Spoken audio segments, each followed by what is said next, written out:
ധർമ്മേന്ദ്ര പ്രധാന്റെ രാജി ആവശ്യപ്പെട്ട് നിരാഹാര സമരം നടത്തുന്ന സോനം വാങ്ചുക്കിന്റെ ആരോഗ്യനില ദിവസേന പരിശോധിക്കണമെന്ന് ഡൽഹി ഹൈക്കോടതി നിർദ്ദേശം നൽകി. ആവശ്യമായ വൈദ്യസഹായം നൽകാനും കേന്ദ്ര സർക്കാരിന് നിർദ്ദേശം നൽകിയിട്ടുണ്ട്. സോനം വാങ്ചുക്കിന് ഐക്യദാർഢ്യം പ്രഖ്യാപിച്ച് CJP ഇന്ന് കൂട്ട നിരാഹാര സമരവും അതിനിടെ നടത്തുന്നുണ്ട്. അതേസമയം നിരാഹാര സമരം അവസാനിപ്പിക്കില്ല എന്ന് സോനം വാങ്ചുക്ക് വ്യക്തമാക്കി.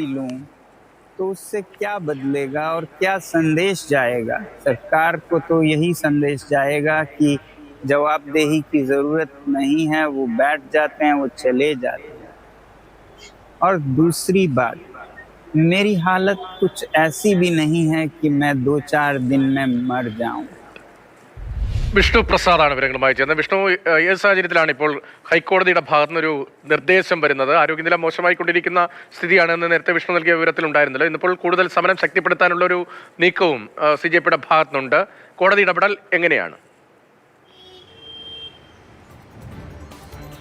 ഇന്നെന്തായാലും CJPയുടെ നേതൃത്വത്തിൽ അവിടെ ഈ സോനം വാങ്ചുക്കിന് ഐക്യദാർഢ്യം പ്രഖ്യാപിച്ചുകൊണ്ട് കൂട്ട നിരാഹാരം അവിടെ നടക്കുകയാണ്. എന്തായാലും നിലവിലുള്ള സാഹചര്യത്തിൽ സോനം വാങ്ചുക്കിൻ്റെ ആരോഗ്യനില വളരെ മോശമായി തന്നെ തുടരുകയാണ്. 19 ദിവസമായി ഇന്നേക്ക് സമരം ആരംഭിച്ച് അതിൽ 8 കിലോ അദ്ദേഹത്തിൻ്റെ ഭാരം കുറയുകയും ചെയ്തിട്ടുണ്ടായിരുന്നു.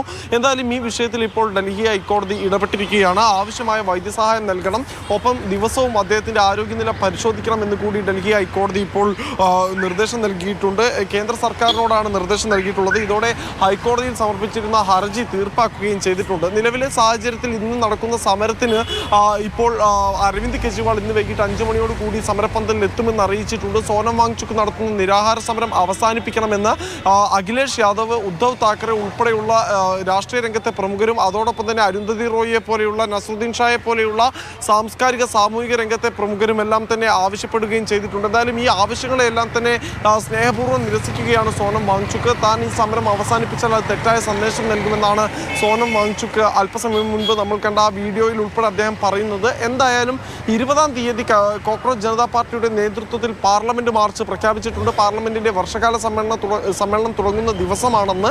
അന്നേക്ക് എല്ലാ രാഷ്ട്രീയ പാർട്ടികളോടും വിദ്യാർത്ഥി സംഘടനകളോടും ഈ സമരത്തിന് ഐക്യദാർഢ്യം പ്രഖ്യാപിച്ച് ജന്തർ മന്ദറിൽ എത്തണമെന്നും CJP പ്രവർത്തകരും സോനം വാങ്ചുക്കും അഭ്യർത്ഥിച്ചിട്ടുണ്ട്.